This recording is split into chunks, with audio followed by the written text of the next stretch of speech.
আজকে সকালে হঠাৎ তোমাদের দাদাভাইয়ের ইচ্ছে হয়েছে আলুর চচ্চড়ি দিয়ে গরম গরম ভাত খাবে। তার জন্য দেখো আলুর চচ্চড়ি এখানে বসিয়ে দিয়েছি, আর একদম সরু সরু করে আলু কেটে পেঁয়াজ কালো জিরে কাঁচা লঙ্কা দিয়ে আলুর চচ্চড়ি করলে গরম ভাতের সাথে কিন্তু খুবই ভালো লাগে খেতে। সকালে চা টা সব খাওয়া হয়ে গেছে, ওই জন্য দেখো আলুর চচ্চড়িটা বসিয়ে আমি চলে গেলাম ঘরে বিছানাটা গোছাতে। দেখো সকালবেলা উঠেই জানলাটা একদম খুলি না, কারণ রাতে যেহেতু এসি চলে ঘরটা অনেকটাই ঠান্ডা থাকে। জানলাটা খুললেই না সঙ্গে সঙ্গে একদম ঘর গরম হয়ে যায়, বাইরে যা তাপ। তো ওই জন্য আমরা চা টা খেয়ে একটু গল্প করে বুবুকে খাইয়ে ঠাইয়ে নিয়ে তারপর একদম জানলাটা খুলে সব কাজে আমি হাত দিই।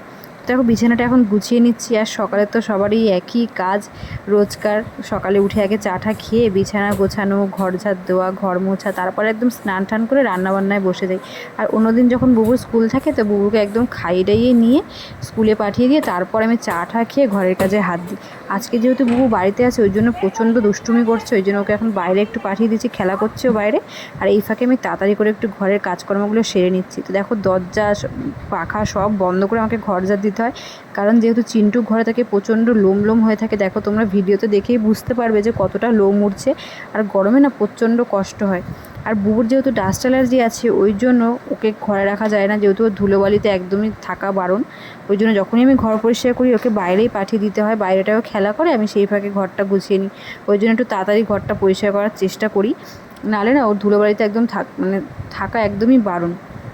তো ওই জন্য ওই ফাঁকে বাইরে খেলা করছে আর আমি এই ফাঁকে তাড়াতাড়ি করে ঘরটা গুছিয়ে নিচ্ছি। দেখো এদিকে বাইরের দিকে তাকিয়ে দেখি ছেলে বাইরে চলে গেছে, এই কালো সিঁড়িতে এতক্ষণ খেলা করছিল বাইকটা নিয়ে। দেখো অমনি এই দেখো ইটগুলো পার করে নিয়ে চলে গেছে। আর আমাদের বাড়িতে একটু বৃষ্টি হলেই পুরো বাড়িতে জল জমে যায়। ওর ঠাম্মা দেখো ওদিকে বাইরে কাজ করছিল আর ওখানে গিয়ে জ্বালাতন করছে, একটুও শান্তিতে আমাদেরকে কাজকর্ম করতে দেয় না, এত দুষ্টুমি করে। তো ঠাম্মাকে ঘরে দিয়ে গেল, আমি ভাবলাম কি ওকে একটু বই খাতাটা নিয়ে বসিয়ে দিই। দেখো এর জন্য বই খাতা নিয়ে এখানে ওকে বসিয়ে দিয়েছি। আর একটু কিছু দিয়ে রাখলে একটু বিজি থাকে, কিন্তু কিছুক্ষণের জন্যই থাকবে সেটা, কারণ ওর একটা জিনিস একটুখানির বেশি আর ভালো লাগে না। আর খাতা বই দিলে তো খাতা ছিঁড়ে দেবে, পেন্সিল ফেলে দেবে, পেন ফেলে দেবে। একমাত্র সন্ধ্যেবেলাটায় যে একটু পড়ে আমার কাছে, তো পড়া থেকে উনি বাবু উঠে গেছে, ওর ঠাম্মাই দিকে দেখো কলমি শাক বাচ্ছে, ও গিয়ে হাতে হাতে লাগিয়ে দিয়েছে কাজ। তো যখন একটু কাজ করতে বেশিই ভালোবাসে আর কি, খুব কাজের ছেলে কিন্তু আমার। এদিকে শাক ঠাকগুলো বাছা হয়ে গেছে, বলছে আমি গুছিয়ে দিচ্ছি, দাও তোমাদের কাউকে গোছাতে হবে না। তো দেখো বাবু নিজেই একা একা গুছিয়ে নিচ্ছে, খুবই দুরন্ত আর খুবই দুষ্টুমি করে সারাটা দিন ধরে। তো এদিকে দেখো আজকে লাঞ্চে ছিল আমাদের হচ্ছে ট্যাংরা মাছের ঝাল, এটা কমপ্লিট হয়ে গেছে। আর বুবুর এদিকে মাংসটা দেখো সব কিছু রেডি করে রেখেছি, পেঁপে গাজর আলু দিয়ে ঝোল করব। আর আমাদের হচ্ছে চিকেন কষা, তো ওটাও হয়ে গেছে। আর তোমাদের দাদাভাই আজকে বলেছে একদমই আলু দিতে না, আলু ছাড়া কষা কষা লাল লাল ঝাল ঝাল করে করতে। তো মাংসটা কিন্তু দারুণ হয়েছিল। আর আমার তো এরকম chicken all time favourite, mutton আমি খাই না।